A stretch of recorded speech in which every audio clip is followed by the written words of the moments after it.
જય બીએસ મિત્રો, કેમ છો? મજામાં છે બધા મિત્રો. માણસને કેટલી જાતનું ટેન્શન છે.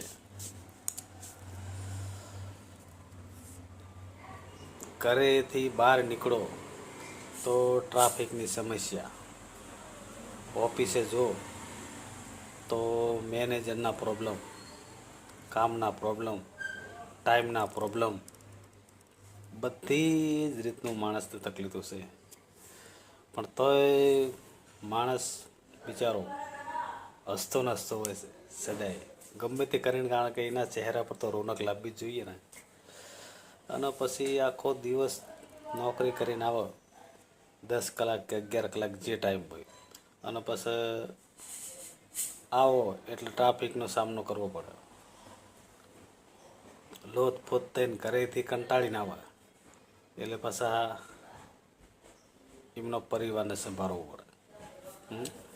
પરિવારમાંથી પાછા જો એકાદું કોઈક વસ્તુ ભૂલ્યા હોય કે તમે આ નથી લાવ્યા, તમે આમ નથી લાવ્યા, આ ઢેકણું પૂંછણું ફલાણું, તો એ પાછું એનું ટેન્શન જાય, પાછો ગળમ બૂટ કરતો કરતો સીધો નીચે વસ્તુ લેવા.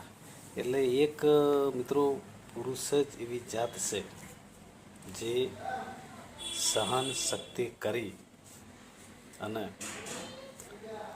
નદીની આ પારથી પેલી પાર એમની હોડી જવા દેશે. પણ બહુ સારું છે મિત્રો.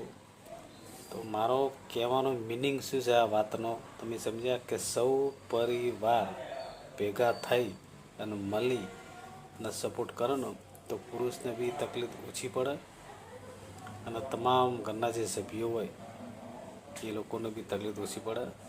એક સંપ રાખો, એક સાથ રાખો તો તમારું કોઈ કોમ અટકશે નહીં. આની પાછળ મારો કહેવાનો મિનિંગ એ છે. તો